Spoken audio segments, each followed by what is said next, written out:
E aí, pessoal, estamos começando aqui nossa live, nossa maratona de lives aí. O pessoal está começando a chegar. Um abraço aí para minha prima do Rio de Janeiro, Shirlane, e também a nossa terapeuta de hoje.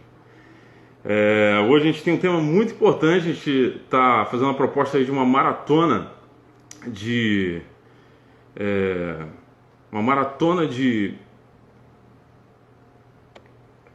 a gente tem uma proposta de fazer uma maratona de videoconferências sobre saúde emocional e tá chegando lá, tá chegando, ó.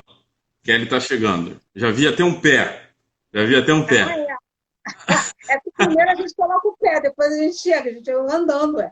Tá certo, tá certo. Chegou com o pé direito. Eu notei que é o pé direito. Foi E- nada, foi o e- e- esquerdo. Ainda fui olhar para Ah, o ver qual era. esquerdo. Tá certo. Então, gente, vocês estão chegando aí nessa live. A gente está propondo aí uma maratona de lives sobre saúde emocional no decorrer dessa semana. A gente vai começar hoje sobre saúde emocional da mulher. Amanhã a gente vai ter saúde emocional da criança. Quarta-feira sobre fome emocional. E há pedidos O aí emocional do homem, você não vai fazer, não? do homem. Não, homem não precisa não. Homem é um ser muito bem resolvido, entendeu? Homem é um ser Vai muito bem resolvido. pensando, Então vai não, pensando. a gente não precisa não. Um abraço aí para todo mundo que está chegando aí na Vocês live. não têm Mas jeito. assim, Vocês não têm jeito gente, mais aí. chega de maratona O chega de corona. maratona de Netflix. Está na hora da gente fazer uma maratona mais saudável. Nada contra a maratona de Netflix não, gente. Peraí, deixa eu ajeitar aqui a distância aqui. O áudio tá bom? Tá me ouvindo bem? É porque tem muito cachorro aqui em casa, os cachorros estão latindo, provavelmente está saindo aí. Mas então hoje a gente vai falar sobre um tema muito importante, muito relevante. A gente está aqui com a nossa terapeuta, daqui a pouco ela vai poder dar o contato dela, se você é da área de Rio das Ostras aí, a região, e quiser fazer seu tratamento com ela, com certeza. Você está clinicando ainda? Não, né? Não, Eu não fechei tá. o consultório em dezembro, parei em dezembro. Fechou, né? Agora eu estou Realmente. indo para outros projetos.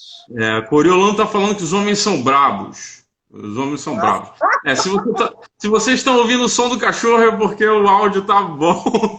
É brabo. Tem homem que é brabo mesmo. Tem homem que é brabo de lidar. Então, Realmente. assim, é bravo. Na verdade, talvez nós sejamos os grandes responsáveis por alguns dados que eu vou falar aqui. Né?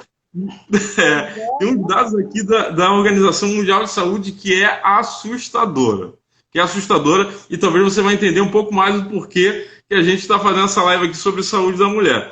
Eu estava dando uma olhada em alguns dados que a Organização Mundial de Saúde propõe, e algumas são bem assustadoras. Primeira coisa, as mulheres elas estão envolvidas com os trabalhos domésticos 7,5 horas mais horas do que os homens. Ou seja, mulher, essa ideia de que a mulher trabalha fora e não trabalha dentro assim, a mulher tem dupla jornada de trabalho sempre. Às É, é, vezes, é, às vezes tripla jornada de trabalho. Então, assim, só em atividades domésticas as mulheres elas servem, elas acabam se ocupando mais do que os homens, no mínimo 7,5 horas por dia.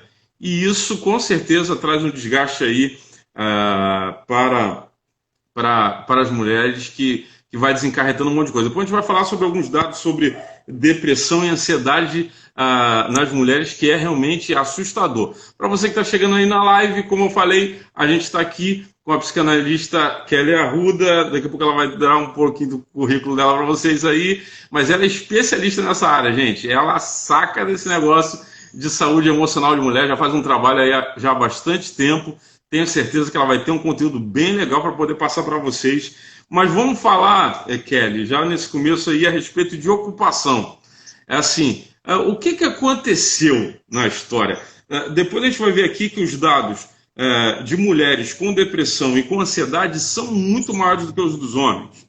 Quase o dobro em alguns casos. O que aconteceu?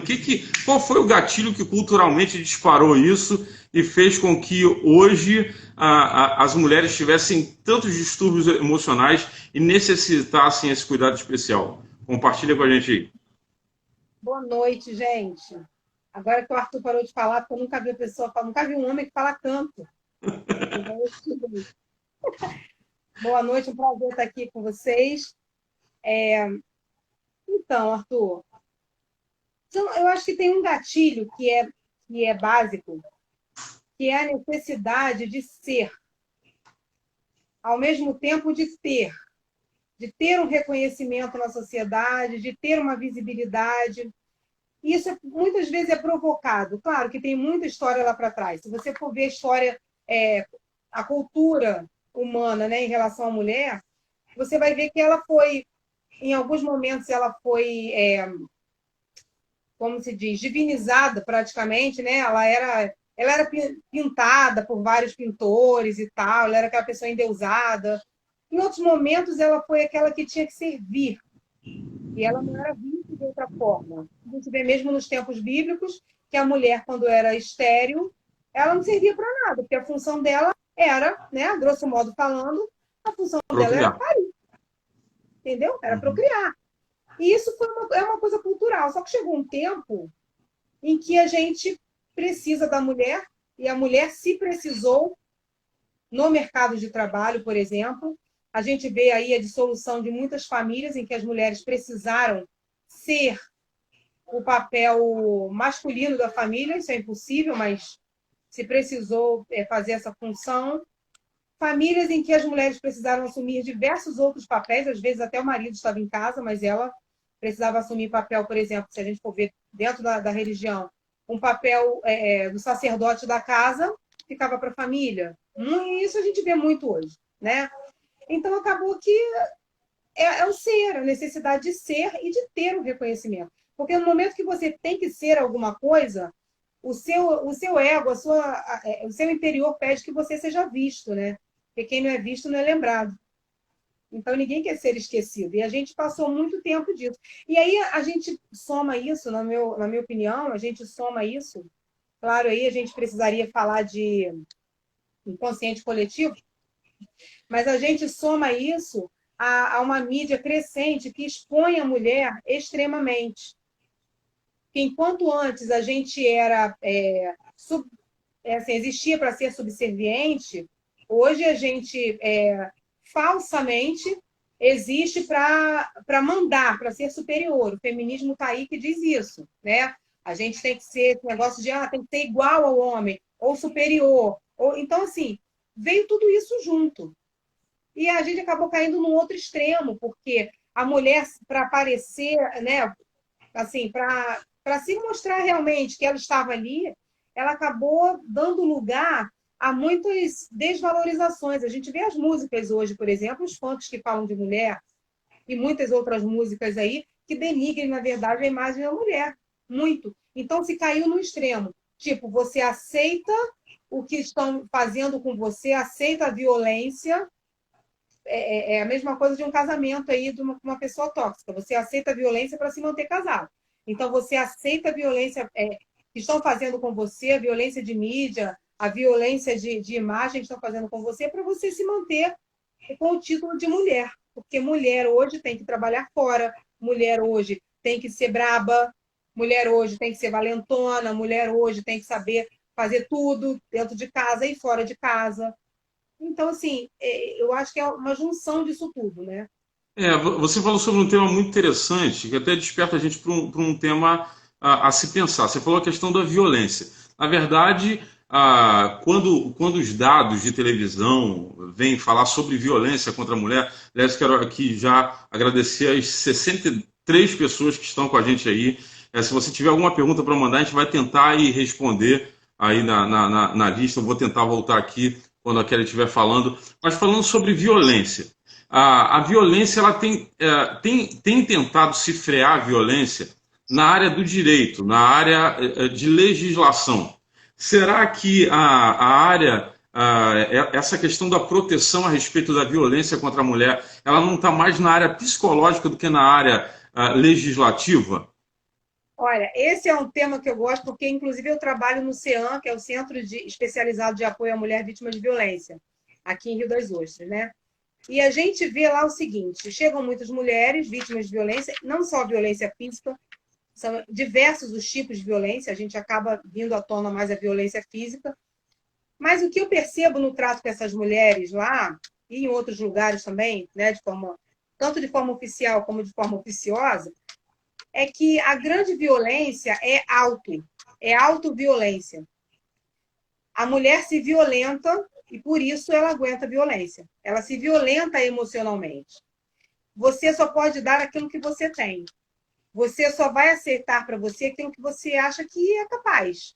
Então, se você se violenta, se você se machuca, se você se martiriza, se você se mutila, né, emocionalmente falando, você vai aceitar isso com muita facilidade, não que seja fácil, Entendi. mas você vai aceitar isso de bom grado, né? Assim, muito naturalmente, a palavra mais correta é essa. Você vai aceitar isso naturalmente, porque é o que você já faz com você. E aí, isso acaba caindo numa coisa chamada zona de conforto, que não é confortável. A zona de conforto não é confortável, né? A zona de conforto é aquele lugar de acomodação, é o pé dormente. Então, você cai nessa zona de conforto, é o que acontece com a mulher. E que muitas vezes a gente julga. Ah, a mulher é sem vergonha, a mulher gosta mais de apanhar, que não larga esse cara e tal. Tem N, né, processos no meio disso, tem N situações vinculadas a isso, questões culturais e questões emocionais em muito maior quantidade ainda. Então, essa É, questão da violência tem se tentado frear? Tem se observado essa questão da violência emocional, psicológica? Tem. Mas essa é a violência mais difícil de ser combatida, porque ela não é visível. não tem IML que vai poder dar um. Não tem como mensurar, não tem uma forma de medir, não tem uma foto que você bata da violência psicológica, né? Então, é mais É, o difícil de ser combatida. pessoal está interagindo aqui, mandando algumas perguntas, falando: será que parte dessa autoviolência que a mulher acaba se permitindo acontecer, ela não está intimamente ligada também à questão da baixa estima? Porque, assim, a questão da mulher, fora as múltiplas pressões que ela sofre uma pressão a respeito de um padrão estético que ela tem que cumprir, ela tem que se encaixar, além das múltiplas pressões que ela já sofre. Todos os dias existe uma pressão social para que ela se enquadre esteticamente num determinado formato que a sociedade determina como bonito ou feio. E quando ela não consegue atender essa demanda, ela se frustra, ela se angustia, ela retroalimenta a sua ansiedade e às vezes se submete a um tipo de tratamento justamente porque a visão que ela tem a respeito dela mesma é equivocada, mas talvez seja uma projeção do que a sociedade faz com ela. Você acha que talvez, como foi colocado aí, a baixa estima, a baixa autoestima, ela está ligada também a essa submissão a esse ciclo de violência? A autoestima está ligada a tudo, independente de ser baixa ou alta.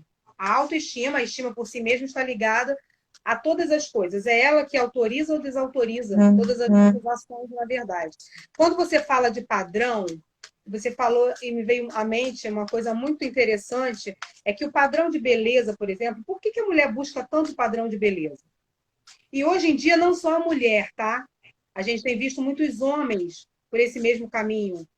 Então, por que se busca tanto padrão de beleza? Porque antes de a gente ouvir, antes de a gente conversar, antes de a gente ver, antes de qualquer coisa, de a gente sentir, antes de qualquer coisa a gente vê.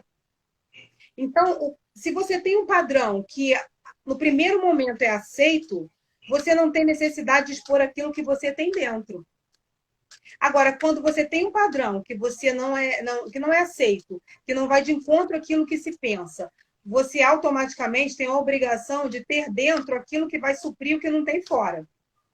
E como é difícil olhar para si.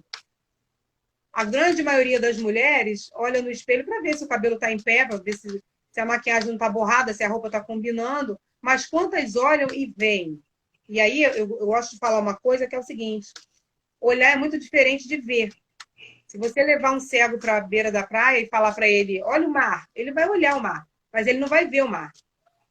Então, às vezes a gente olha, mas não vê. E a mulher faz muito isso, porque a gente guarda muitas coisas, a gente se envolve com muitas coisas ao mesmo tempo. Às vezes a gente passa uma situação e a gente quer responder na hora, mas a gente lembra que tem que botar o menino para a escola, tem que fazer comida, tem que lavar a roupa, a gente deixa para depois. Depois eu xingo, depois eu vou ser malcriada, depois eu dou a resposta, depois eu digo o que eu penso, e a gente nunca volta naquele momento. Então, quando a gente precisa usar o que tem dentro para suprir o que não tem fora, aí a crise chega. Porque nem sempre o que tem dentro é aquilo que a gente quer ver. E aí a baixa autoestima ou a alta autoestima fazem toda a diferença. Com certeza. Entendi. O Rafael, ele está fazendo uma pergunta aqui, uma pergunta bem terapêutica mesmo, bem psicanalítica. Ele diz assim: poderíamos afirmar que essas mulheres que se colocam nessa situação de submissão à violência está num quadro de pulsão de morte, uma vez que ela atravessou a barreira da autopreservação? Quem perguntou isso? Rafael, seu amigo aí. Se for meu aluno, a próxima vez que eu der aula, eu tiro o ponto dele. Como é que faz uma pergunta dessa? Eu também achei, né? Mas. Depois eu vou ter uma conversa no privado. Deve ser um seu aí. Tem que ter. Existem duas fontes de vida, né? De sobrevivência: a dor e o prazer. Então, de uma forma ou de outra, você busca viver. Ou a pessoa vive pela dor ou ela vive pelo prazer. E é claro que isso pode ser um tipo de coisa, a pulsão de vida ou a pulsão de morte pode sobressair mais numa pessoa em outra, ou em algum momento em outro, mas em um momento você pode ter a sua pulsão de vida muito mais forte do que a de morte.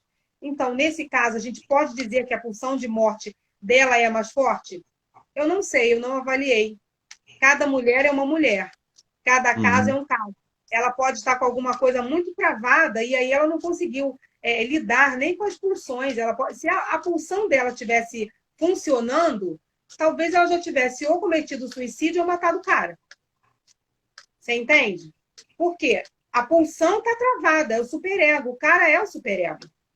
A gente está falando aí, eu sei que tem gente que não entende essa linguagem que está aí, mas superego é aquela instância da personalidade que suprime, é aquele que é o juiz, é o cara que vai mandando acabar com tudo, né? É que vai impedindo que as coisas boas aconteçam e as ruins também. Então, assim, esse cara é o superego dela, tá, Rafael? Nesse caso. Sim. E aí, o superego, se ele for um cara muito tirano, ele não consegue, a pessoa não vai conseguir liberar a função. E aí, claro, tem tudo a ver com o complexo de Édipo, com a questão da identificação, da necessidade básica não ter sido suprida. E aí isso é uma coisa importante para falar, Arthur. Todo ser humano tem 4 necessidades básicas. Isso é a teoria kelliana, tá? Tem 4 necessidades básicas que precisam ser supridas no útero materno. Desejo, amor, aceitação e autorização. Muitas das pessoas, elas nascem e é como se isso aí fosse é como se fossem as sapatas de uma casa. Se aquilo não estiver bem feito, a casa fica torta, né? Então, assim, a casa é a nossa vida emocional. Se você nasceu, mas você não foi autorizado a nascer, muitas pessoas estão aí vivas e não foram autorizadas a nascer, sendo tratadas como aquelas que não têm autonomia, como aquelas que dependem dos outros. E aí elas assumiram esse papel e nem foram autorizadas e nem se autorizaram. Então, essa questão da violência da mulher passa por todas essas questões. Quando a mulher, por exemplo, chega lá no CEAM para ser atendida, ela vai para a Patrulha Maria da Penha, que é a patrulha que faz o encaminhamento lá, jurídico, policial e tal, né, que leva para a delegacia, mas ela passa por todos os outros processos, inclusive psicológico, e ela precisa de um acompanhamento. Entendi. Então, deixa eu te perguntar uma coisa. Pelo que eu dei uma olhada aqui no nosso chat agora, tem gente no chat que está vivendo uma situação dessa. Uma situação de um relacionamento abusivo, em que algum tipo de violência está sendo... Não vai fazer live com você não, hein? Live comigo é pedrada, meu irmão. É, é, é, é atendimento online. Assim, essas mulheres precisam de terapeutas, mas os terapeutas estão parando de atender. Então, então os terapeutas. Então, olha só. Que dica que você dá agora de imediato? Por exemplo, uma pessoa está no nosso chat, entrou aqui e ela se identifica com uma situação como essa de violência. Ela entendeu que ela se enquadra nisso. Quais são os conselhos que você dá para ela fazer inicialmente? Primeiro, ela tem que perceber em que lugar desse ciclo de violência ela está. Porque a mulher se identificar com isso não significa necessariamente que ela quer sair desse ciclo neste momento. Significa que ela precisa sair. Ela precisa. Uma questão de sanidade mental e física. Ela precisa sair. Mas não necessariamente significa que nesse momento ela quer. Porque quando uma pessoa recebe uma dor para a sua vida, muitas vezes aquela dor vem floreada. Vem com a máscara de algo que é bom. E naquele momento, para ela, talvez seja bom. Porque é uma relação de dependência, porque talvez ela não precise trabalhar, ou talvez ela não saiba identificar o que ela pode fazer por ela mesma. Então, assim, o primeiro conselho, se é que eu posso dar conselho, psicanalista não dá conselho, tá? Certo? Por favor, aí, ó, meus alunos de ética psicanalística, psicanalista não dá conselho. Então, eu vou dar uma sugestão, tá? Uma sugestão fora do consultório pode. Então, assim, que você se perceba nesse ciclo. Em que momento desse ciclo você está? Porque existem, assim, você percebeu que eu estou identificada com isso, nesse momento eu quero sair disso, e aí você precisa, a primeira coisa é isso, ser bem franca com você mesmo. Ninguém pode ser mais franco com a gente do que a gente. Ninguém mensura o tamanho da nossa dor, da nossa necessidade, da nossa expectativa, da nossa esperança, do nosso medo. Ninguém. Então, eu quero. Não, eu não quero. Quero ou não quero? Por quê? Por que você não quer? Precisa fazer uma avaliação, Arthur. Então, a primeira sugestão é essa. Se perceba no meio disso tudo em que lugar você está. Eu quero sair disso, mas eu não sei sair disso. Eu não consigo sair disso. Bom, o primeiro passo você já deu 2 passos. O primeiro é perceber que está nisso, porque muitas mulheres não percebem. Então, o primeiro é perceber que está nisso, e o segundo é querer sair. O terceiro, se você não consegue, vamos lá, é como se isso fosse aí um poço de areia movediça. Você não vai sair sozinho, você pede ajuda para alguém. E aí você precisa procurar alguém de confiança, alguém que vai saber te ouvir, e essa pessoa que vai saber ouvir, porque às vezes a gente, e aqui eu sei que tem muita gente crente adora ouvir os outros, mas crente também adora dar palpite. Aí quando não sabe o que falar, fala assim, vamos orar, né? Pastor, então, adora fazer isso. Mas o que acontece? A gente tem que orar sim, mas a gente tem que saber o que falar para a pessoa também e como fazer. Então, procura uma pessoa da sua confiança. Aquela pessoa, por exemplo, o que é a pessoa da confiança para isso? É aquela pessoa que vai te ouvir dizer a mesma coisa 850 vezes e não vai te dar uma resposta mal criada. Porque a pessoa, para sair de um ciclo desse, para uma pessoa sair de uma situação doída dessa, não é fácil. Ela dá 25 passos para trás para dar meio passo para frente. E aí ela chega, eu acompanho direto situações assim, quando ela está lá na boca para sair daquela situação, o cara já está lá, muitas vezes a pessoa está sofrendo processo já, ela vai lá e retorna para morar com ele. Por quê, gente? É porque é mulher de malandro, né? Tem esse senso comum ridículo. Eu odeio senso comum, porque senso comum ele engessa a gente. Sou brava com isso. Mas, assim, não é por causa disso, gente. É porque nós, mulheres, fomos criadas para ser as maternais, aquelas que sabem lidar com tudo, aquelas que acolhem, que são o braço e o abraço, que são o ombro. A gente nasceu para isso, a gente foi criada para isso. A gente foi educada para isso. Nós não fomos educados para ser independentes, embora hoje a gente busque isso. E talvez esse conflito do que a gente recebeu com o que a gente quer é que cause tantas loucuras de tantas mulheres hoje em dia, né? Tantos extremos. Então, assim, você precisa saber onde você está no meio disso tudo e o que você realmente quer.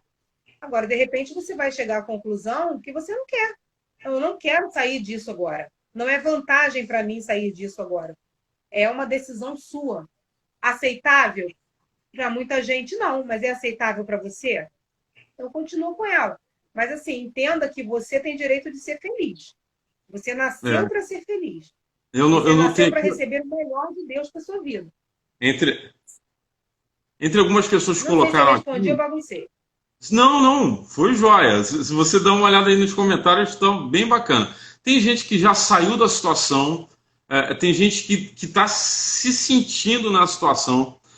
Tem terapeuta aí, gente, também, aqui, ó, a doutora Laís aqui no chat também, ela atende online nesse período aí para quem Já foi deseja. animado com interesse online aí lá nos comentários para ajudar a gente. Isso, Vai gente. colocar. Então, olha só, quem for terapeuta, estiver online aí, quiser oferecer o seu serviço aí, com certeza, talvez a gente não consiga encontrar num amigo alguém com, às vezes um amigo ele é até de confiança, mas ele não tem a capacitação necessária para poder te ajudar a sair nesse momento. E um terapeuta vai ser muito importante para você poder sair dessa situação. Como alguns aqui, outros já se divorciaram. É isso aí, doutora Laís aí, ó. Já, ó, acabou de comentar agora, vai lá, já adiciona ela, ela faz um trabalho excepcional. Aliás, ela é a nossa, vai participar da nossa live aqui da quinta-feira sobre saúde emocional para prenhas. É prenhas? Prenhas está errado, né? Não, para grávidas. Que horror, Não, eu estou com uma prenha aqui do meu lado. Qual é o problema de falar prenha? Então, a saúde emocional para as grávidas. As grávidas são mulheres em um momento especial e a gente vai estar falando especificamente disso na quinta-feira. Mas olha só, continuando aqui na temática, deixa eu trazer uns dados aqui que são realmente assustadores. Assustadores, olha. Rapidinho, Oi, antes de fala. você falar aí, tem alguém aqui, a Silvia Dutra Mello, ela colocou o seguinte: a mulher está sobrecarregada. Sim. Esse já virou um jargão e realmente é verdade. Mas a gente está porque a gente se permite. Tudo que acontece, a gente se permite. A gente tem coisas para carregar, mas quando a gente fala sobrecarga, quer dizer que a gente tem uma carga a mais do que é a nossa.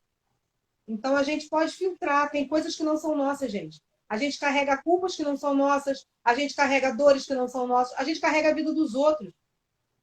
Tem pessoas que a gente atende que chegam com problema na coluna de carregar a vida dos outros.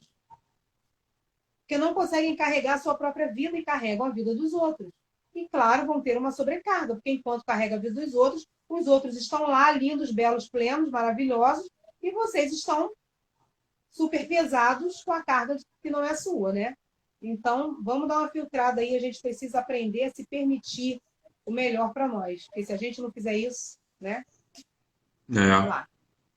Tá falando aqui, olha, segundo uma pesquisa da OMS, aponta que 42% das mulheres sofrem algum tipo de transtorno de ansiedade, enquanto 29% dos homens. Assim, é uma diferença de porcentagem aqui muito, muito grande mesmo. Essa eu acho que a Universidade de Cambridge ela publicou um artigo em 1999 concluindo de que as mulheres ela têm 2 vezes mais transtornos de ansiedade do que os homens. Existe alguma explicação biológica para isso? É só uma questão social? Sempre foi assim? Ou é um momento especial? Por que as mulheres estão sofrendo 2 vezes mais do que os homens de ansiedade? Porque os casos de depressão atingem muito mais mulheres do que homens. O que está acontecendo para que as mulheres sejam tão atingidas? Pelo menos aqui, estou falando aqui, pesquisa recente, maneira de dizer, né? 99 já tem 20 anos. Hoje mesmo a gente nem tem tantas pesquisas assim tão recentes sobre isso. Mas talvez a gente esteja assim, A depressão realmente depois dessa ela acontece quarentena aí, muito mais mulheres que próximo de homens. um colapso emocional para a mulher que está em casa com filho, com casa, com tudo que tem direito. É justamente isso. É o acúmulo de coisas. É como a Silvia falou ali, é o acúmulo de cargas. Porque isso aí é uma característica, são características biológicas que a gente tem diferente dos homens. Os homens, eles são práticos. Eles veem uma coisa para fazer e eles focam naquilo ali. É igual o burrinho com aquele negocinho assim, né? O sujeito foca naquilo ali, é aquilo que ele vai fazer e acabou. A menos que ele seja TDAH. E se não for, ele vai agir desse jeito. A mulher, ela vai focar naquilo, mas naquele caminho ela vai ver todas as outras coisas que precisam ser feitas para aquilo lá na frente ter uma excelência maior na visão dela, ou para que depois não dê nada errado. Então, isso é característica nossa. Embora a nossa visão periférica seja pior, a nossa visão, vamos dizer assim, emocional, ela é mais ampla. A gente consegue absorver mais coisas do que os homens. Só que na medida que a gente absorve, a gente guarda, a gente não filtra. Isso é uma capacidade que a gente não adquiriu. E a gente precisa trabalhar, porque isso é exercício. A gente precisa exercitar essa capacidade. É criar habilidade. Oi? É criar habilidade, no caso. Exatamente, criar essa habilidade. A gente consegue, isso é trabalhável. E assim, o que é a ansiedade, gente? A ansiedade, eu gosto de imaginar a ansiedade assim. Imagina que você tem uma casa de 3 quartos, com todos os quartos, 3 quartos, sala, cozinha, banheiro, tem móveis em todos os cômodos. Você pega tudo, todos os móveis de todos os lugares, enfia tudo no menor quarto da casa, tranca a porta e fala assim, ó, você tem 5 minutos para arrumar tudo no lugar e não pode deixar nada diferente de como estava. Ou seja, é tudo de uma vez para você fazer na sua vida, num tempo que não existe, num tempo curto demais.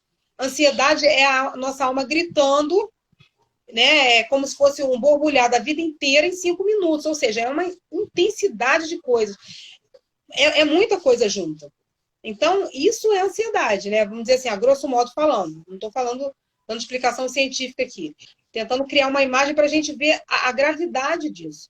Se a gente tem um acúmulo de coisas, esse nosso quarto fica lotado. A gente não tem tempo suficiente para arrumar tudo no seu lugar. E isso causa um desespero. Você tem que arrumar no seu lugar a bagunça que você fez. Certo? Uhum. O que é a bagunça que você fez? É tudo que você acumulou. E você não consegue, você não dá conta. E o tempo está correndo, a vida está correndo. E isso é a questão da ansiedade. O homem não vai fazer isso, porque o homem ele vai levar, são 5 cômodos, ele vai levar 5 dias para colocar cada coisa dentro do seu quarto, porque não dá. É característica, gente. Né? A gente brinca com isso, mas isso é uma característica nossa. E que piorou muito, Arthur. Piorou muito no momento em que a gente precisou sair de casa para trabalhar fora. Porque a gente saiu para trabalhar fora, o homem sai para trabalhar fora, mas via de regra, salvas algumas exceções, ele não vem para casa fazer o trabalho de casa. A mulher, ela vai e ela se obriga a estar lá fora trabalhando, ela trabalha 8 horas diárias, mas quando ela chega, ela vai cuidar do filho, fazer o trabalho da escola com o filho, ela vai fazer a comida para o dia seguinte, ela vai preparar marmita para todo mundo e ainda arrumar a casa, e ainda preparar a mensagem do grupo de mulheres que tem que ir para a igreja, e ainda preparar a aula para dar no outro dia. Cara, não tem cabeça que aguente. A gente não foi preparado para isso. Essa é a questão. E a depressão acontece por quê? Porque a gente entra nesse buraco e não tem como sair. Uma mulher perguntou aqui no chat, quero mais uma vez agradecer aí as mais de 70 pessoas que estão ao vivo aqui com a gente. Perguntaram aqui no chat, a ansiedade pode se tornar depressão? E assim, praticamente você deu a explicação. Por que a mulher... A ansiedade é a mãe de todas as doenças emocionais. A ansiedade é a mãe. É um câncer emocional. Deixa eu aqui voltar à pergunta do Gustavo. Ele faz uma pergunta muito interessante. A pergunta de um esposo preocupado. O que nós homens podemos fazer? Eu digo homem assim, não só o marido, essencialmente. O filho.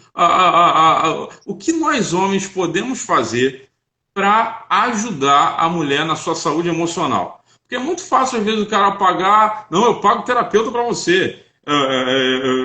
Eu te levo, eu compro remédio, eu faço isso. Eu te levo. O que o homem qual o papel do homem hoje, do homem da casa, qual o papel do homem hoje na saúde emocional da mulher? O que a gente pode fazer para ajudar? Foi só falar isso agora, foi para 80 pessoas ao vivo. Cara, seja homem. Seja o homem da casa. Eu.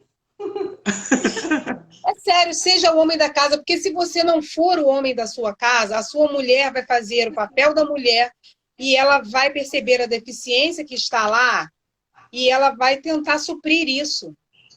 Então, é um acúmulo de coisas. Agora, ainda que você seja o homem da casa realmente, eu vou te dizer uma coisa, ela precisa querer. A gente pode também, por outro lado, ter todos os subsídios para ter uma saúde emocional maravilhosa. E a gente simplesmente escolher, porque tudo na vida é uma escolha, ter uma saúde emocional bagunçada, cara. Ferrada. Por quê? Porque a gente não se permite dividir também, a gente não se permite delegar. Às vezes você tem várias pessoas que moram na sua casa, mas você é centralizadora. Você guarda, né? Tudo você tem que fazer porque você faz de forma perfeita. Só que aí a notícia é que perfeição não existe, mas para você tá ali. Você tem que fazer de forma perfeita. Então, por outro lado, se o homem for o homem da casa, ele vai cumprir o seu papel e vai deixar a mulher cumprir só o papel dela. E o que é ser o homem da casa, Arthur? Fala aí. Ninguém melhor do que você, pastor, sacerdote, para falar o que é ser o homem da casa. Ser o homem da casa é ser homem, como você disse. É assumir mesmo o papel. É ser o Shurek da sua Fiona. A verdade é que, assim, eu acredito que muito disso vem de uma questão cultural. O homem é responsável por esse dano emocional, porque o homem, culturalmente, ele foi treinado para não dividir essas funções. Não poucas vezes eu recebo, tanto na questão do consultório quanto em gabinete, mulheres que reclamam de homens que são incapazes de dividir tarefas simples da casa. Simples. Se o cara não consegue dividir tarefas simples da casa com a mulher dele, porque ele é um mantenedor, porque ele entra com mais grana, eu acho estranho isso. Eu atendi um casal há um tempo atrás que teve um problema relacional porque a mulher começou a ganhar mais do que o homem. Eu doido para ter um problema desse. Eu doido para ter um problema desse. E vem o casal em crise, mas em crise extrema, porque ela começou a ganhar muito mais do que ele. E qual era a ideia dele? Bom, peraí. Eu entrava com mais dinheiro em casa. Se eu entro com mais dinheiro em casa, então eu faço menos atividade. Era um troço louco. A doideira. Como se você pagasse para não fazer determinadas coisas. Como se hoje a gente... Você mora na casa, mas você tá lá, aí você dá uma ajuda. Não, cara, tu mora na casa, a responsabilidade também é tua. Tem homens que hoje que vivem numa casa como se fosse um hotel. Ele quer comida na mão, ele quer café da manhã pronto. O cara não quer ter trabalho, ele não quer assumir o papel dele de pai, que é uma coisa séria. A paternidade ela é um problema crônico hoje. A figura paterna está desconstruída e os caras literalmente não estão se esforçando para poder fazer isso. Olha, Arthur, é tão sério isso aí. Essa questão Sim. da figura paterna é tão séria que muitas pessoas não conseguem desenvolver um relacionamento com Deus por conta de uma figura paterna desalinhada, de uma figura paterna mal estabelecida. A primeira projeção que ele vai ter de Deus, porque a gente imagina Deus uma figura masculina. É pai, né? A gente imagina. Então, eles vão projetar. Se tem um pai severo, se tem um pai desleixado com a mãe, a primeira projeção que ele vai ter de Deus é que Deus não se importa, de que Deus não ama, de que Deus não é cuidadoso. Então, assim, a figura paterna, o homem precisa assumir o seu papel e entender de que essas pressões culturais, a gente precisa aprender a se despedir disso. Desde a igreja até os micro núcleos da sociedade, inclusive dentro da família. Então, assim, é saber dividir as funções. Eu sei que culturalmente se herdou muito isso, mas a gente tem que deixar no mínimo já, começar a quebrar esses paradigmas agora para uma próxima geração se assumir. E outra coisa também, aqui eu vou dar a minha opinião. Eu acho que a mulher ela gosta de ser protegida. Eu É. acho que gosta de ser protegida. Então, assim, tem uns caras Toda que mulher a procura. mulher faz Olha tudo só, e para ele é a mulher, confortável. a mulher procura o pai para casar. E o É, homem procura a mãe para casar. A questão é quando procura, né, o real e não o ideal. Entendeu? o problema é quando fica Aí é comparando que com a tá. mãe depois. Ou fica É comparando com o verdade. pai. É desse jeito aí. Mas uma das coisas, por exemplo, que é papel do homem, é como você falou, a questão da paternidade, que não é só você suprir a casa, né? Não é só você dar o arroz, feijão, o leite, o mucilon. Muito mais que isso. Vai muito além disso, entendeu? É a questão de autorização. Quando lá em Provérbios Deus fala assim, ensina o menino no caminho que deve andar, até quando envelhecer e tal. Ele não fala ensina o menino o caminho, é no caminho. Ou seja, durante todo o tempo de vida do seu filho, o seu filho continua sendo seu filho. Então, enquanto ele estiver caminhando, você está no caminho, você está ali. Você está mostrando, cara, está saindo do caminho, volta. Então, é no caminho, é no percurso, é na caminhada, é no decorrer da vida. Não é você falar assim, de longe, o caminho é esse aí, segue, vai lá. Não é isso aí qualquer um pode fazer, até o Google faz isso. Entendeu? Então, a gente precisa de menos Google e mais pai. Com certeza. Então, assim, eu acredito que os homens têm sim uma função muito importante para diminuir essa sobrecarga. Há um tempo atrás, se podia dar o luxo, são raros núcleos familiares que hoje o homem trabalha e fala assim para a mulher: olha, você não precisa trabalhar, vai cuidar dos filhos e da casa. Hoje a administração financeira normalmente é em conjunta. Olha só, falando de administração financeira, vamos falar do impacto financeiro na saúde emocional. Por exemplo, hoje a mulher ela participa ativamente das finanças da casa. Às vezes, em alguns formatos familiares, tem um que é o administrador, ou é o homem ou é a mulher. Tem formatos de família que eles têm vidas financeiras totalmente independentes e dividem as contas. Cada família tem o seu formato aí, não estou aqui para dizer o melhor formato, não. Eu tenho a minha sugestão, a minha forma de pensar melhor, mas longe de mim aqui querer formatar a família de qualquer pessoa que seja. Mas assim, você acha que essa questão financeira, por exemplo, a gente está vivendo agora uma quarentena, muita gente sendo mandada embora, muita incerteza tomando conta do coração de todo mundo, há uma preocupação com a contaminação do vírus e também a preocupação com o impacto financeiro na família. E a mulher ela vai sentir isso diretamente, tanto pela questão do seu trabalho quanto na administração da casa. Porque grande parte na parte de administração da casa, o que tem que comprar, o que está faltando. E, normalmente, as mulheres é que mentoriam essa parte aí. O que você acha agora que vai acontecer nessa questão financeira agora e o impacto que isso tem na saúde emocional da mulher? Bom, sempre tem um administrador e um gastador, né? Agora vai precisar começar... Vai lá. Agora vai precisar começar a rever alguns conceitos, né? Isso é necessário, isso é importante, é imprescindível que aconteça. Então, o que vai acontecer, eu não sei exatamente, mas o que precisa acontecer é se pensar com a realidade. Quem somos, né? O que a gente tem feito até agora vai dar conta? Tem dado certo a forma que a gente tem lidado com as finanças até esse momento? Tem, tá. E agora? Vai dar para continuar da mesma forma? Diálogo.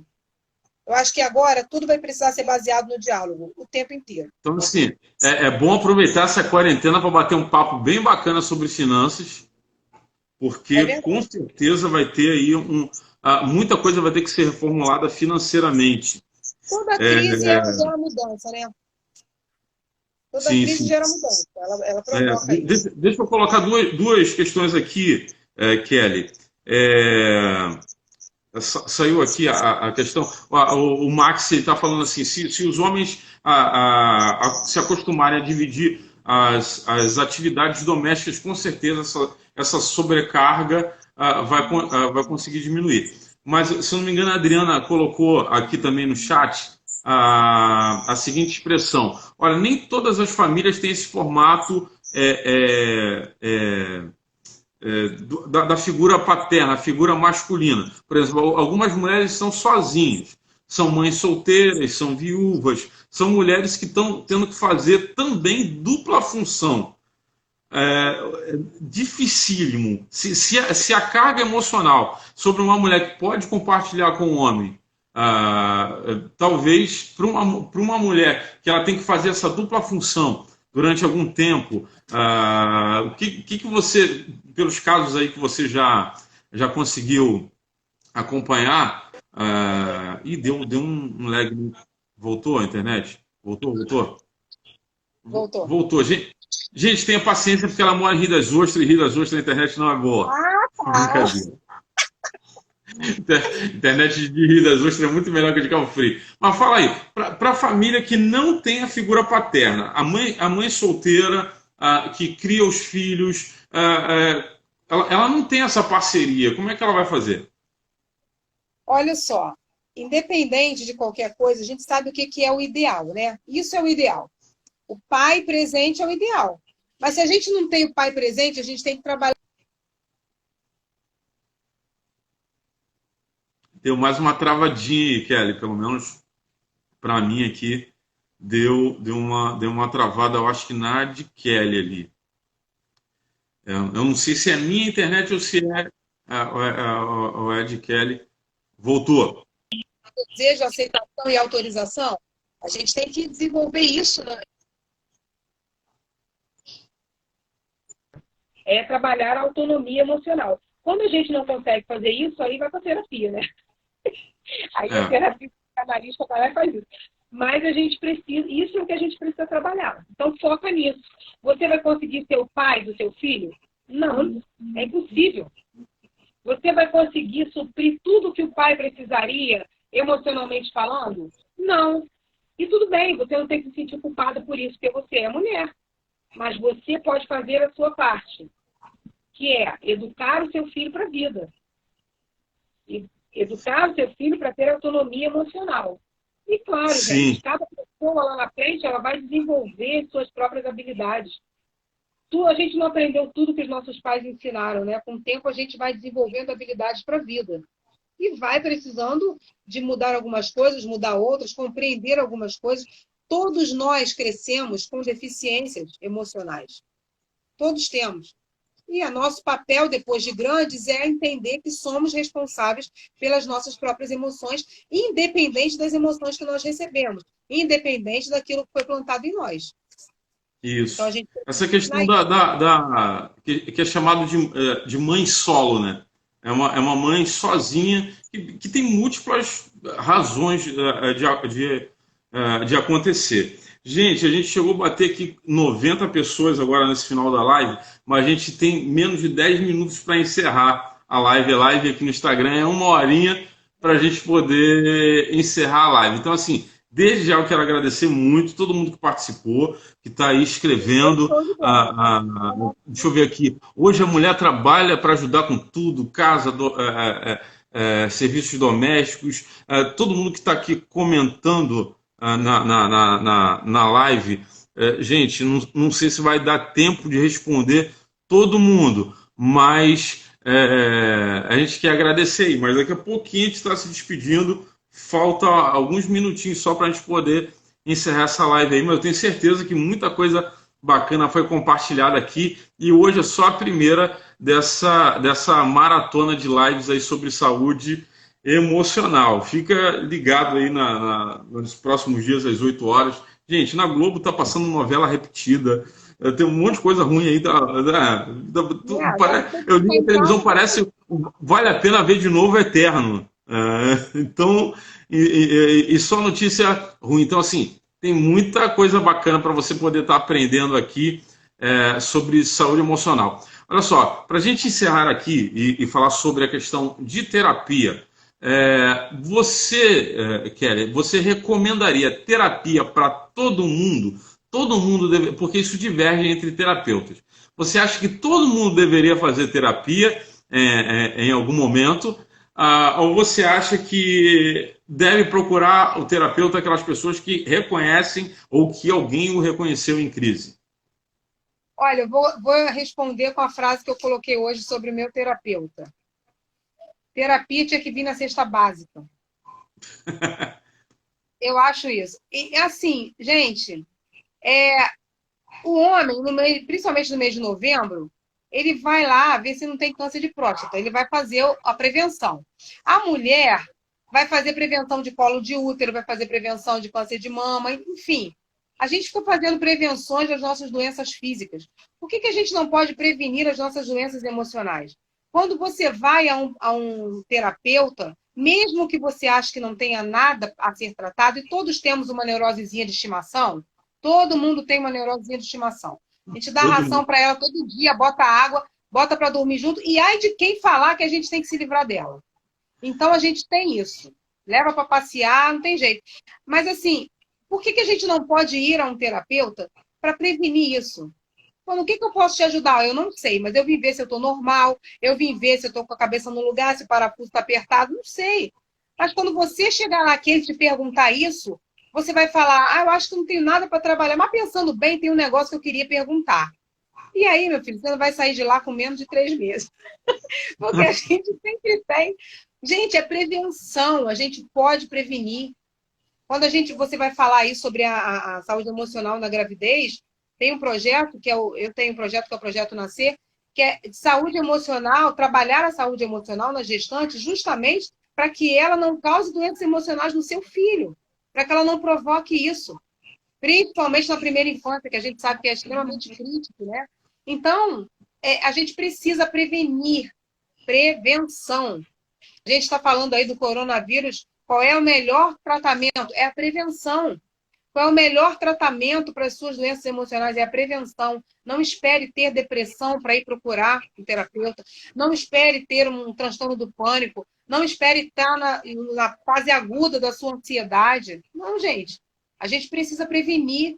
Eu não preciso estar batendo pino, sabe? Batendo a cabeça na parede para perceber que eu tenho que procurar alguém. Que eu preciso de ajuda. Todos precisamos.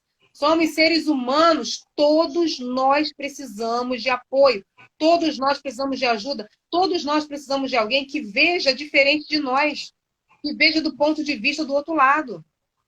Todo mundo precisa, gente, porque nós não somos autossuficientes. Isso é extremamente importante a gente saber. Então, se eu acho que precisa, todo mundo precisa, acho que tem que fazer parte da cesta básica. A gente tinha que ter isso, ter um vale terapia, qualquer coisa. Não sei, entendeu? Então, eu acredito que sim. Sim, olha só, estamos colocando até uma hashtag aqui, segunda parte da live. Porque a live... Sabe que semana passada, Arthur, eu fiz um congresso de mulheres na semana passada, de mulheres evangélicas, a gente fez pelo Instagram, e a gente fez em 2 lives. Foi bem legal, tá? A gente fez em 2 lives. Terminava, gente, vai fechar agora, a gente começa de novo.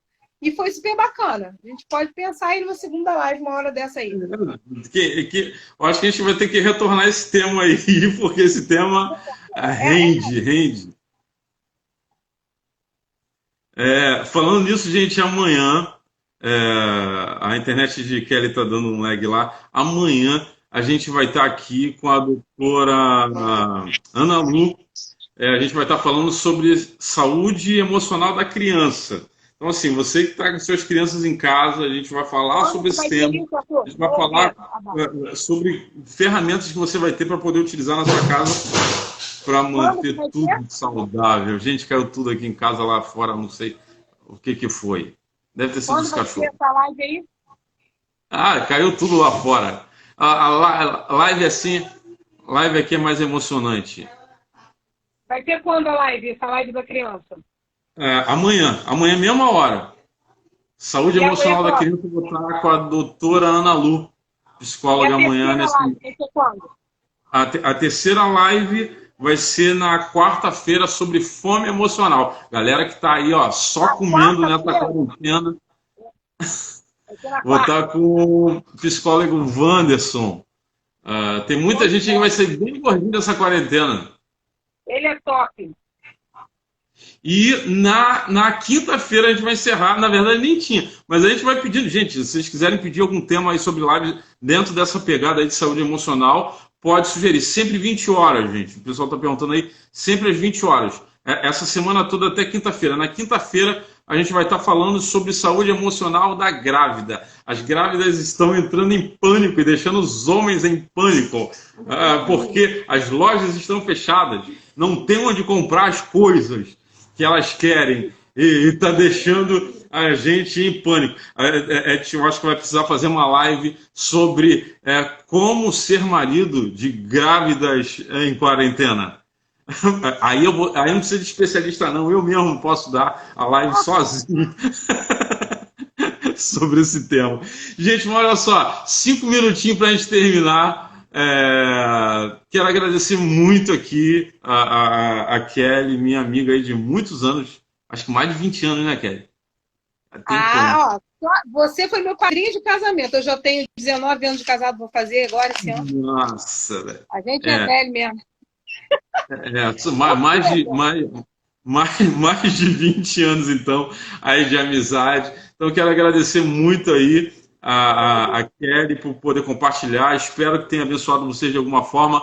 Amanhã, espero vocês aqui para a gente falar sobre saúde emocional das crianças às 20 horas. Pode falar, Kelly. Eu quero fazer um convite, né? Na quarta-feira eu tenho uma live, seria nessa hora, eu vou até colocar mais cedo, às 18 horas, que é o Papo de Terapeuta. Eu tenho toda quarta. Papo de Terapeuta. Você é terapeuta? Quer ser terapeuta? É estudante de terapia, algum tipo de terapia? Vai lá para a gente bater um papo. Toda segunda é o Papo de Mulher, toda quarta é o Papo de Terapeuta e toda sexta é o Papo de Amigos, que aí é geral, a gente fala um monte de coisa. E uma outra coisa, eu falei que eu fechei o consultório aqui, né? E que eu estava indo para outras áreas, eu vou começar agora. Finalizei, assim, sacramentei hoje o Instituto Ikigai, que é um instituto de palestras, cursos, treinamentos e mentoria. E a gente vai estar com a plataforma aí de cursos online. Cursos de formação, cursos de capacitação e de atualização profissional. Top! Então, gente, a gente está começando assim formalmente agora, né, com CNPJ, direitinho, embora eu já fizesse antes. Mas vai lá no meu Instagram do Ikigai, é @Instituto Ikigai, IKIGAI, @Instituto Ikigai, e segue lá o nosso perfil, que as novidades vão estar por lá. Tem um monte de curso legal aí que dá para fazer. Sim, então, e o pessoal pode te seguir no Instagram e acompanhar toda segunda-feira, então, o Papo de Mulher que rola toda segunda, uma live sua. Hoje você está entrando no meu Papo de Mulher. Não, eu é que estou entrando aqui no seu Papo de Mulher hoje. Aproveitei você no meu Papo de Mulher, olha isso. Não, mas é só essa semana. Tem gente perguntando assim, pastor, você nunca fez live? Não me amarro muito essas paradas, não curto muito, não. Mas assim, é tanto conteúdo ruim, é tanta coisa ruim na internet. Falei, gente, a gente tem que trazer algum tipo de conteúdo de qualidade para esse pessoal interagir agora. E saúde emocional é um assunto importantíssimo. Gente, preciso terminar agora. O Instagram já vai me avisar para terminar essa live. Mas fica ligado lá, adiciona a Kelly na rede social. Espero você amanhã, 20 horas aqui. Enorme. Tchau! Tchau! E cuidem da sua saúde emocional, é o bem mais precioso que a gente tem. Se você não tem saúde emocional, acabou tudo, tu não tem nada. Nem vida espiritual você consegue ter direito se a tua saúde emocional estiver aqui. Provérbios 4:26. Ela, beleza, isso aí. Sobre tudo que se deve guardar, guarda o teu coração, e é isso. Grande abraço, Arthur, tamo junto. Obrigada, tá, ó. Obrigado, eu que agradeço. Beijão, um abraço para todo mundo aí. Gente, pelo menos isso vai dar tempo de falar. Olha só, eu vou sortear um livro. Você que está participando dessa live aqui, sei lá onde está o livro. O livro é um livro do Augusto Cury, é um romance do Augusto Cury, está lá no meu Instagram, lá qual é o livro. Eu vou sortear um livro na última live, na live de quinta-feira, aí entre todo mundo que participou dos chats aí, a gente vai estar sorteando um livro entre todo mundo, beleza? Então, um abração para todo mundo aí, uma noite abençoada. Reflitam sobre o que foi dito aqui. Espero vocês amanhã sobre saúde emocional da criança com a doutora Ana Lu. Um abração. Tchau, tchau. Beijo. Olha lá, 28 segundos. Ai, meu Deus, termina. Fui.